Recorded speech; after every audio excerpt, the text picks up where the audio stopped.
Hello! Bienvenue sur le podcast Les Croqueuses. Moi, c'est Pauline et je suis là pour vous aider à construire un quotidien qui vous ressemble et dans lequel vous vous épanouissez chaque jour un peu plus pour croquer votre vie à pleines dents. Dans les épisodes, seule ou avec mes invités, je vous partage des réflexions, des astuces, des inspirations et des outils pour vous remettre en mouvement. Le tout avec ma bonne humeur et beaucoup de pétillance, comme d'habitude. Allez, c'est parti, préparez-vous, on y va. Aujourd'hui, j'accueille Laure qui nous dévoile un petit bout de son enfance qui a évidemment façonné la femme qu'elle est devenue. Elle a été rejetée dans plusieurs sphères de sa vie d'enfant, aussi bien avec ses sœurs qu'avec les copains de l'école. Et c'est bien toutes ces expériences d'exclusion, de rejet qui l'ont aidée à déployer autonomie et indépendance pour aller au bout de ses projets sans dépendre des autres. Aujourd'hui, en études de psychologie, la compréhension des humains et de leur fonctionnement a été salvateur pour elle. Et restez bien à l'écoute pour découvrir son histoire et sa gourmandise. Mais je vous en dis pas plus, je vous laisse découvrir tout de suite notre conversation.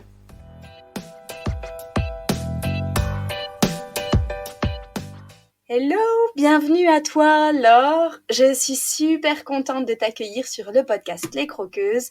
J'étais venue témoigner à ton micro sur le podcast La Force de Continuer. Et donc cette fois, on inverse les rôles et je suis trop contente de ça. Merci beaucoup, moi aussi je suis super heureuse d'être là et de refaire une conversation qui sera différente de la première, toutes les deux.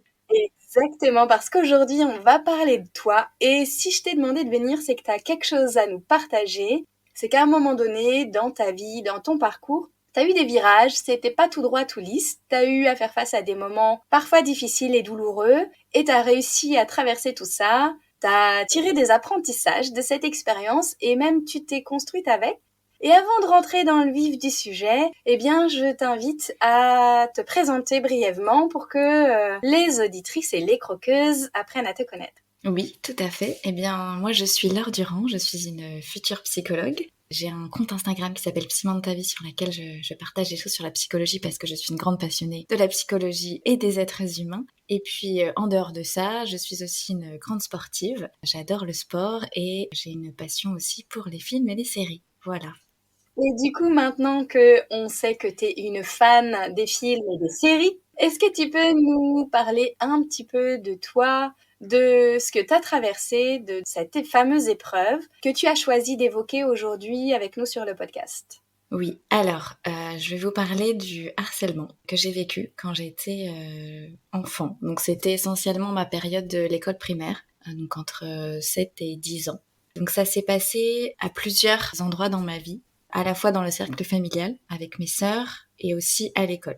Alors, juste avant de commencer, je veux juste préciser que les personnes avec qui ça s'est passé, je ne leur en veux pas, je veux pas les remettre en cause. Voilà, c'est mon expérience et je voulais partager ça avec vous aujourd'hui. C'est pas un règlement de compte, c'est un parcours d'expérience. Voilà, exactement. Donc dans un premier temps, ce qui s'est passé avec mes sœurs, donc déjà il faut savoir que je suis la troisième de la famille, donc la petite dernière, et j'ai 2 grandes sœurs. Et avec mes sœurs, parfois, c'était un petit peu compliqué parce que j'ai beaucoup été rejetée. Dans le sens où quand elles faisaient des jeux, c'était souvent « toi t'es trop petite, tu peux pas jouer ». Alors ça veut pas dire que on n'a jamais joué ensemble et qu'on n'a pas passé des très bons moments ensemble, il y avait des liens. Mais il y a eu aussi ces moments-là où c'était un peu plus compliqué. Et plus spécifiquement, tous les étés en fait, on allait chez ma grand-mère avec ma cousine et mes sœurs. Et ce qui se passait, c'est que dans ces moments-là, il y avait mes sœurs et ma cousine qui jouaient ensemble et moi, j'étais très souvent exclue.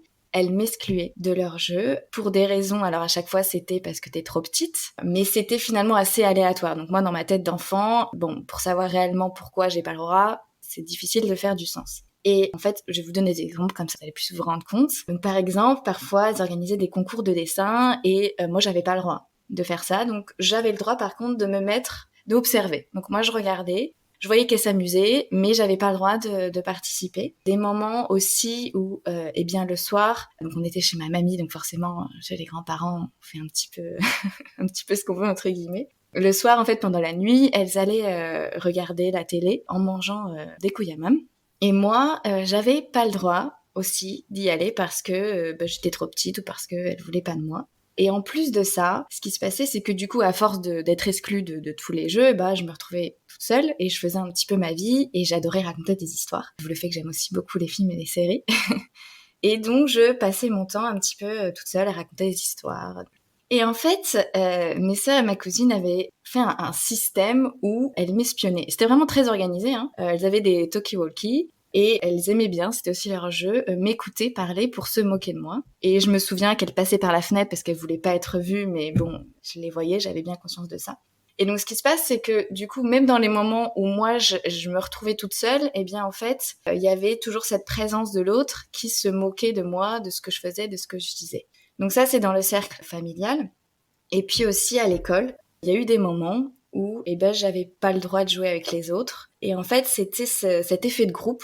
Je me souviens de la fois où il y a eu comme une réunion de groupe entre eux et ils me disaient bah toi t'attends là, donc j'étais assise sur les marches, toi t'attends là et puis nous on va voir, on va discuter si on veut bien que tu rejoues avec nous.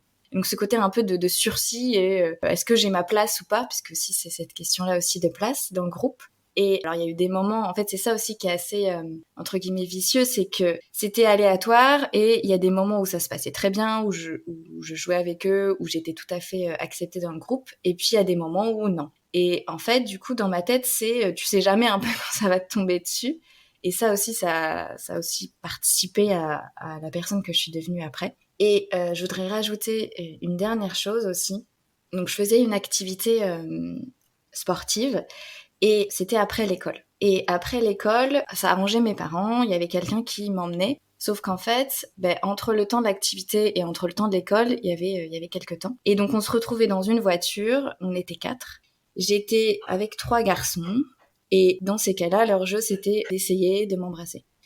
Et donc on retrouve en fait cet effet de groupe où moi je suis là du coup pris au piège parce qu'en plus je suis dans une voiture et je peux pas sortir. J'essaie de me défendre quand même, donc ça pouvait passer par des coups parfois. Mais on retrouve du coup cette idée de il y a les autres contre moi et moi je suis toute seule et je peux pas me défendre ou c'est difficile pour me défendre. Et ce que j'entends aussi dans ce que tu partages là, c'est qu'il y avait cette idée de la sentence qui venait de la part de l'extérieur et que en gros, toi, tu n'avais que à accepter et tu étais totalement impuissante face à leur décision à eux. Oui, tout à fait. Et c'est vrai que c'est se sentir aussi vulnérable et d'avoir l'impression que y a pas de sortie. Et cette idée de punition, en fait, quand j'y pense, ça fait penser à ça, en fait, d'être puni et en tant qu'enfant, tu sais pas trop pourquoi. Et en fait, quand c'est quelque chose qui est répété, parce que ce que j'explique là, c'est quelque chose qui a été répété. Et en plus de ça, dans différentes dimensions de la vie, c'est-à-dire qu'à l'intérieur du cercle familial, en dehors, du coup, qu'est-ce qui va se passer dans la tête de l'enfant? On va commencer à se dire que c'est moi en fait, c'est qu'il y a un truc qui va pas chez moi, c'est de ma faute. En plus, si c'est un peu partout, c'est forcément que les autres ont raison, qu'il y a quelque chose qui va pas chez moi. Et du coup, j'ai développé, alors évidemment tout ça c'est inconscient, hein, ces croyances, ces idées qu'il y avait quelque chose qui n'allait pas à propos de moi. Et comme ça me faisait beaucoup souffrance d'être rejetée et de pas faire partie du groupe, eh bien, ce que j'ai fait après, c'est d'essayer de chercher à m'intégrer, d'être avec les autres, parce que j'avais cette envie de connexion avec les autres. Ça va être un peu de m'effacer moi pour devenir comme l'autre, parce que je me dis, moi, il y a un truc qui va pas chez moi. Du coup, je vais être un peu comme l'autre, comme ça il va m'aimer, et c'est un peu du coup perdre sa personnalité. Mais ce qui était un petit peu, pour moi intéressant, c'est que dans ma tête, je savais que ça me correspondait pas. Mais à l'extérieur, comme je voulais être aimée, je montrais pas ça. Je vais donner un exemple un peu concret, c'était au lycée. Donc à cette période-là, c'est le moment des expérimentations, tout ça. Et je voulais être avec les gens populaires parce que je me dis les gens populaires, c'est ceux qui sont aimés. Comme moi, j'ai eu l'impression de jamais vraiment être aimée par les autres. J'étais toujours dans cette recherche-là. Et donc j'ai commencé un petit peu à fumer, à aller boire aux soirées et tout. Je me retrouvais pas dans ça, mais je me dis il faut que je le fasse parce que comme ça je vais être intégrée, comme ça les autres vont m'aimer, je vais faire comme tout le monde. Et ça a été très présent aussi dans ma construction. Tu t'es totalement effacée dans tes souhaits, tes envies, ta personnalité et ton identité propre pour correspondre à une norme ou à ce que tu pensais être attendu par les autres pour être certaine de ne pas revivre le rejet et l'exclusion comme tu avais vécu. Oui, exactement, c'est ça. Et c'était aussi d'autant plus difficile parce que à l'intérieur de moi, je savais que ça me correspondait pas. Et donc il y avait un petit peu ce conflit entre qui je suis ou qui j'ai envie d'être et qui je dois montrer. Parce que c'était un peu cette obligation, comment je dois me montrer aux autres et quelle personne je dois être devant les autres. Alors du coup, là, tu as parlé d'une période qui était entre 7 et 10 ans et assez jeune, j'entends aussi avec tes sœurs et ta cousine à l'école. Et puis tu as parlé du lycée aussi, donc un peu plus tard. Est-ce que quand tu étais au lycée, tu étais encore exclue ou est-ce que c'est un mécanisme que tu avais intégré, mis en place justement un peu type caméléon pour te fondre dans la masse et être sûre d'être acceptée? Mais est-ce que tu vivais encore ces exclusions-là à ce moment-là? Non, puis à ce moment-là, c'était vraiment essentiellement quand j'étais en primaire. Au collège, lycée, en fait, ce qui s'est passé, c'est que j'ai eu des relations amicales un peu compliquées dans le sens où c'était beaucoup des moments où, bon alors surtout, c'est peut-être un peu cliché, je vais dire entre les filles, mais c'est vrai que c'était beaucoup ça. Je t'aime bien, je t'aime plus, t'es ma copine, t'es pas ma copine. Du coup, j'ai jamais vraiment développé des relations amicales qui soient constantes et fortes. Parce que j'ai eu des amis avec qui je m'entendais très bien. Mais forcément, il y a eu un moment où il y a une rupture, en fait. Et j'ai aussi beaucoup souffert de ces ruptures-là. Parce que c'est des personnes avec qui je m'étais investie aussi dans la relation. Et ça m'a beaucoup déçue. Je pense par exemple là au lycée, j'étais très proche d'un ami. Oui, parce qu'au bout d'un moment, je me suis dit bon, avec les filles, c'est trop compliqué parce qu'il y a toujours des histoires et moi je m'y retrouve pas forcément. Alors je dis pas que moi non plus j'en faisais pas, hein, voilà. mais voilà, du coup, au moment je me suis un peu plus tournée vers des amis garçons. Et donc il y avait une personne avec qui on s'entendait très très bien. Et puis un jour, il a une copine et sa copine lui a dit je veux plus que tu la vois. Et là, du jour au lendemain, il a arrêté de me parler. Et ça, je pense que ça a été la goutte d'eau, un peu. Et à ce moment-là, j'étais en lycée et au lycée en première. Et ce qui fait que je me suis complètement tournée vers moi-même. Et mon année de terminale, je l'ai passée à étudier tout le temps. Enfin, j'avais des amis, mais je les voyais pas beaucoup. Et du coup, en fait, ce qui s'est passé, c'est que suite à toutes ces expériences-là, j'ai développé une vision de l'être humain un peu négative en me disant l'autre, c'est un danger. L'autre, c'est un danger qui potentiellement peut me faire du mal. Il faut que je m'en méfie.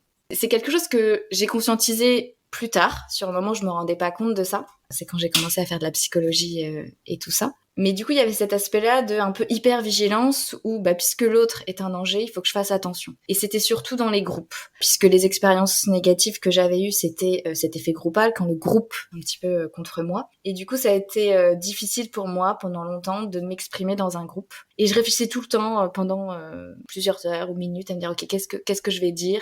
J'avais peur qu'on se moque de moi, j'avais peur qu'on me juge. Et vraiment, cet effet de groupe, c'est quelque chose qui était très présent, alors que dans les relations duelles, je pouvais communiquer assez facilement, c'était plus facile pour moi. Il y a eu beaucoup d'anxiété par rapport à ça, cette question du groupe, et de se faire rejeter, d'être différent des autres. Oui, puis dans ce que tu partages là, il y a l'effet de groupe, mais il y a aussi la grande déception de ces amitiés dans lesquelles tu t'étais investie, fille d'abord, plus jeune, et ensuite même garçon, et qui t'ont rejeté quand même. Donc il y a cette peur et cette protection que tu mets en place derrière, à un moment donné où tu es en train de te construire ton identité de futur adulte. Et donc c'est des moments cruciaux dans la construction, en fait. Oui, tout à fait. Et ce que tu as utilisé le terme la protection, c'est vraiment ça en fait, c'est de se protéger de l'autre. Et comment j'ai fait ça? Je me suis totalement comment dire ça, indépendisée. Je sais pas si c'est très français, mais l'idée de me dire ok, bon, je peux pas compter sur les autres parce que l'autre soit c'est un danger qui va me faire du mal, soit c'est quelqu'un qui va me décevoir, donc je peux compter que sur moi. Et donc j'ai créé aussi cette personnalité donc qui a été aussi alimentée par d'autres expériences de vie. Mais ça a beaucoup contribué. De se dire, ok, j'ai pas besoin des autres, je me débrouille très bien toute seule, je suis une femme forte, je suis indépendante. Et du coup, je me suis mise plutôt dans ce côté-là pour me protéger en fait des autres. Et ce qui fait aussi, c'est qu'au niveau de l'attachement aux autres, c'est quelque chose qui a pu être difficile pour moi plus tard. Je pouvais développer des relations, mais sans réel attachement profond. C'est-à-dire que je passais du temps avec des gens, c'était très bien, on s'amusait et tout. Mais il y avait quand même chez moi cette distance de me dire bon, si je m'attache trop, possiblement, ça va me faire du mal. Et ça, à nouveau, sur le moment, je me rendais pas compte. Hein. C'est après, voilà, quand j'ai vraiment bien réfléchi, je me suis fait mon analyse. Et donc, il y a cette dimension-là, je me protège des autres en me renforçant et me protégeant comme ça. Sachant aussi que, du coup, sur le côté un peu plus... parce que là, on parle des choses un peu, un peu négatives, entre guillemets, mais cette partie-là de moi, c'est quelque chose qu'aujourd'hui, je suis heureuse et fière d'avoir. Parce que, alors, si on va à l'extrême, ça peut être difficile, mais en trouvant l'équilibre, parce que c'est ça aussi de trouver l'équilibre, je suis quelqu'un qui est très indépendante, qui est très dans l'action. Et quand j'ai envie de faire quelque chose, ben, je vais pas attendre que quelqu'un le fasse avec moi pour le faire. Je prends un exemple et ça va te parler. Une fois où je devais partir avec une amie pour faire un tour du monde et puis elle m'a lâchée et je me suis dit bah j'ai quand même envie de partir donc je vais y aller. Et à partir de ce moment-là, quand je suis partie comme ça en voyage, et bien après je me suis dit mais en fait si j'ai envie de faire un truc, et ben je le fais. Voilà, donc je peux aller au cinéma toute seule, je suis repartie en voyage toute seule et cette partie-là de ma personnalité, je l'aime beaucoup. En plus de ça, il y a la dimension de l'action aussi qui est très présente, qui fait que je me dis quand j'ai un problème, tout de suite, je vais aller essayer de trouver une solution en fait. Et d'être dans cette idée que je vais pouvoir m'en sortir. Je l'ai fait par le passé et que toute seule, je peux y arriver. Alors ça veut pas dire qu'aujourd'hui, je demande pas l'aide de personne. Ça, c'était quelque chose où j'avais beaucoup de mal aussi avant de demander de l'aide. Aujourd'hui, voilà, j'ai un petit peu évolué là-dessus. Mais vraiment cette idée que j'ai confiance en cette force en moi que je peux avoir et de me dire que quoi qu'il arrive, je vais réussir à m'en sortir. Et même si ça prendra du temps, même si ce sera difficile, à la fin, je sais que j'y arriverai. Et donc, ces expériences-là que j'ai vécues, qui m'ont apporté des choses, qui m'ont fait souffrance, qui ont été difficiles pour moi, finalement, il y a aussi cet autre aspect qui m'a aussi construite et des choses que j'aime à propos de moi. Et si je peux continuer sur ça, il y a une deuxième chose que j'apprécie, qui a découlé de tout ça sur la personne que je suis aujourd'hui, c'est cette idée que, bon, malgré tout le fait que je me suis dit que l'être humain était un danger et qu'il fallait que je fasse attention, que je m'attache pas trop, il y a eu quand même cette envie de connexion avec l'autre. Ça m'a beaucoup manqué quand j'étais enfant, quand j'étais plus jeune. Et je me dis, ça peut pas être que ça, l'être humain. C'est pas possible, il y a pas que ça. Quand je discute avec des personnes, quand je rencontre des personnes, j'essaie toujours de voir la meilleure chose à propos d'eux. C'est de trouver la chose la plus positive, la plus belle à propos d'eux. Donc j'ai aussi cette envie d'aller vers l'autre, d'aller discuter avec les autres et d'essayer de connaître l'autre personne. Et je suis quelqu'un qui est très sociable. Hier et avant-hier, j'ai été dans des conférences, donc j'y suis allée toute seule. Des conférences sur le psychotrauma et l'immigration. J'ai commencé à parler à des gens en fait. Voilà, je me suis dit bah voilà, je suis toute seule et puis je vais discuter pendant les temps de pause, tout ça. Et en fait, en discutant avec les gens, j'ai pu avoir des contacts et ça peut être aussi après des opportunités en fait au niveau personnel ou au niveau professionnel. Et ce côté-là d'aller vers les gens et d'oser aussi leur parler pour essayer de les connaître et parce que j'ai envie aussi d'avoir cette relation avec les autres que j'ai manqué. Dans ma vie, ça m'a aussi permis de faire énormément de choses et j'ai saisi énormément d'opportunités grâce à ça. Et en plus de ça, ça m'a aussi donné envie dans ce que je fais là actuellement, dans mon parcours professionnel, envie d'aider les autres aussi, de me reconnecter à l'autre en essayant de lui apporter de la valeur. Et comme moi aussi, j'ai vécu des choses difficiles, je vais aussi aider des personnes qui ont vécu des choses difficiles. Et en particulier, donc là, quand je serai psychologue, j'ai envie de me spécialiser dans la victimologie et d'accompagner des personnes qui ont vécu des choses très difficiles au niveau du psychotrauma. Et donc, voilà, tout ça pour dire que malgré tout ce qui a pu se passer, toutes les choses qui ont été difficiles, il y a ces aspects-là que j'aime beaucoup à propos de moi, que j'ai envie de garder. Et en fait, je me dis, c'est de trouver cet équilibre entre quelles sont les choses que ça m'a apporté, que j'aime à propos de moi et que je veux garder, et quelles sont les choses que ça m'a apporté que je veux pas garder en fait, et qui font plus souffrance et qui sont plus difficiles. Tout ce que je dis là, c'est pas venu du jour au lendemain. C'est pas, c'est vraiment un long travail que j'ai fait avec moi-même et sur moi, beaucoup de réflexion et tout ça. Mais là, c'est là où j'en suis aujourd'hui par rapport à ça. Ouais. Oui, et puis dans ce que tu partages là, c'est hyper intéressant parce que on voit aussi que tout ce que tu fais aujourd'hui vient aussi en partie de ce que tu as expérimenté avec cette grande indépendance dont tu parles, le fait que tu as envie de quelque chose, tu le fais et que t'attends pas la validation extérieure parce que dans ton histoire, tu as été déçu de ces fameuses réunions où ils décidaient si oui ou non tu avais le droit de venir et c'était eux qui avaient le dernier mot. Alors que là, c'est comme d'une certaine façon comme si tu prenais ta revanche et que tu as repris ce pouvoir-là. Ok, c'est moi qui décide pour moi et personne d'autre. J'ai envie de quelque chose, je le fais. Donc je trouve ça super beau ce que tu as réussi à construire derrière. Et puis tu parles aussi de cette idée de vouloir comprendre l'autre, en fait. Je trouve ça assez fort et assez courageux parce que tu aurais pu, au contraire, être hyper aigri et détester tout le monde et ne pas chercher à voir ce qu'il y avait derrière. C'est comme si tu n'avais pas voulu accepter cette fatalité de l'être humain est comme ci et comme ça, il me rejette, il se moque de moi, il me déçoit. Peut-être que tu as cherché ce qu'il y avait de bon en toi, que tu t'es dit mais les autres ont peut-être la même chose, je vais essayer de comprendre et de pouvoir les aider à mon tour et de creuser sous la surface en fait et sous la première couche qu'on voit pour comprendre. J'entends vraiment cette envie d'aller comprendre ce qui se passe et tous les mécanismes qui rentrent en jeu.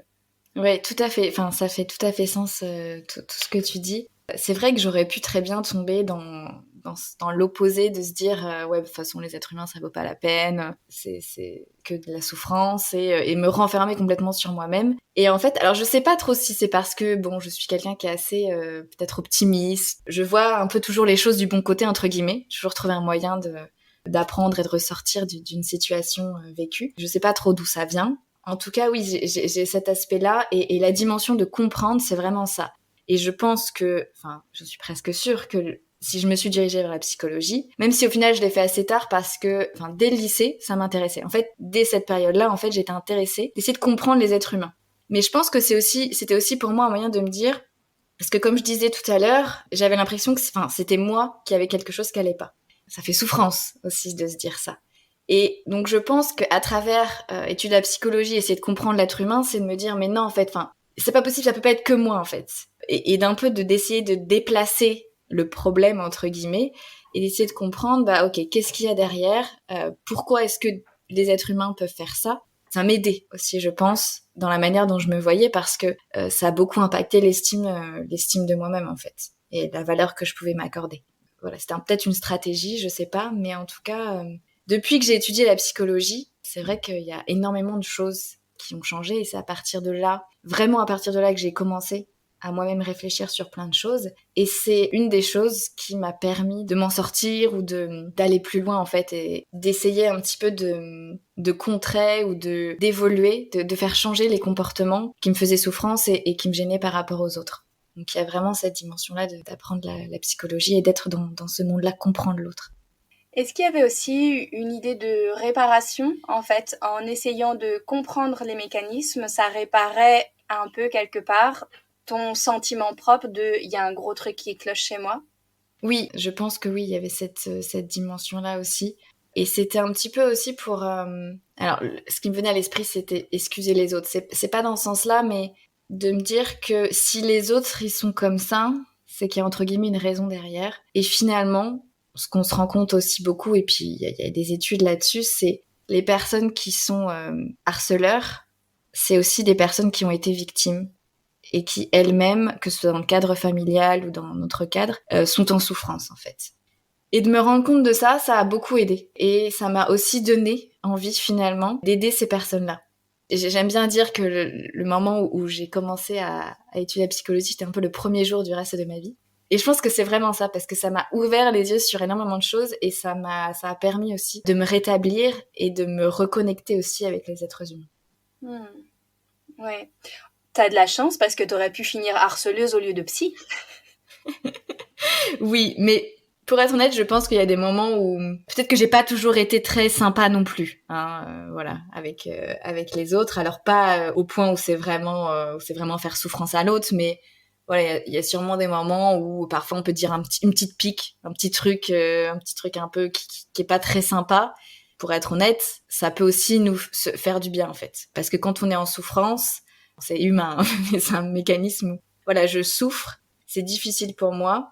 Et du coup, je vais parfois faire souffrir les autres sans que ce soit intentionnel. Et en retour, ça peut faire du bien. Mais c'était très marginal, on va dire. Mais oui, du coup, je me suis tournée après sur le domaine psychologue. Ok. Ouf. Ouf, c'est bon. Oui, parce que j'ai quand même...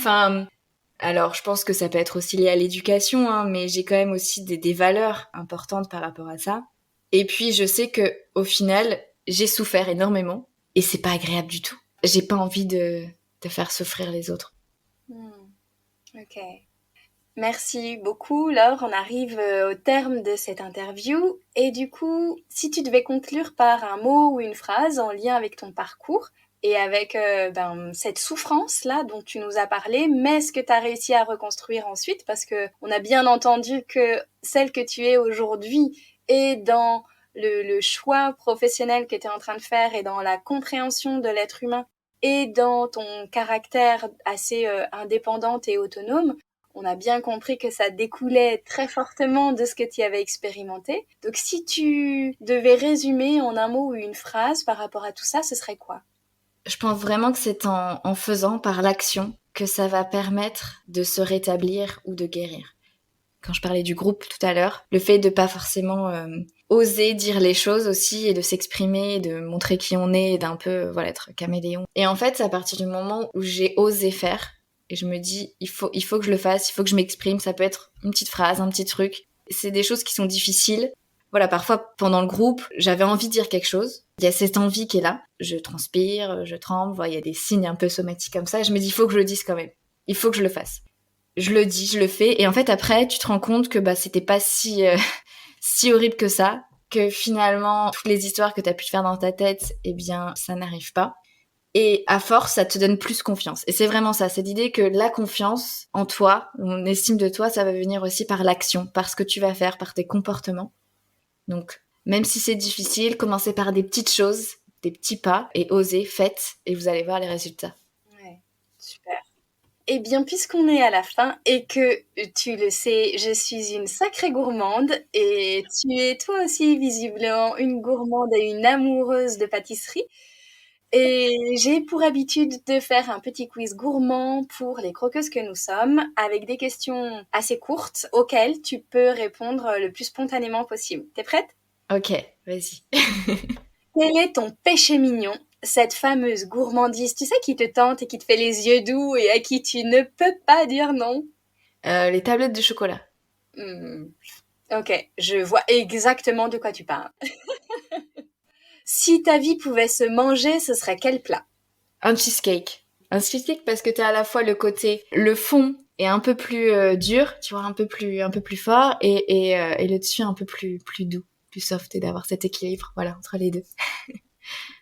Ok, génial. J'aime beaucoup cette idée. Est-ce que tu es plutôt thé, café, bière ou eau ?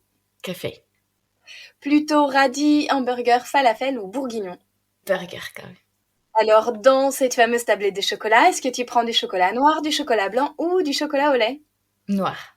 Du chocolat noir. Merci infiniment, Laure, d'être venue partager un petit bout de ton histoire et de ce qui s'est joué pour toi dans ton enfance et dans la construction de la femme que tu es aujourd'hui. Tu l'as partagé un peu tout à l'heure. Si on veut te suivre et te retrouver, comment fait-on ? Alors ça va être essentiellement sur Instagram. Du coup, oui, comme je l'ai dit, j'ai le compte Piment de ta vie. Et sinon aussi, j'ai le podcast. Donc tu as aussi parlé au début, La force de continuer, où l'idée c'est d'interviewer des personnes qui ont vécu des choses difficiles et qu'elles nous racontent un petit peu cette période de vie et comment elles s'en sont sorties. Voilà. Super. Merci infiniment, Laure. Merci beaucoup, merci à toi et puis à très vite.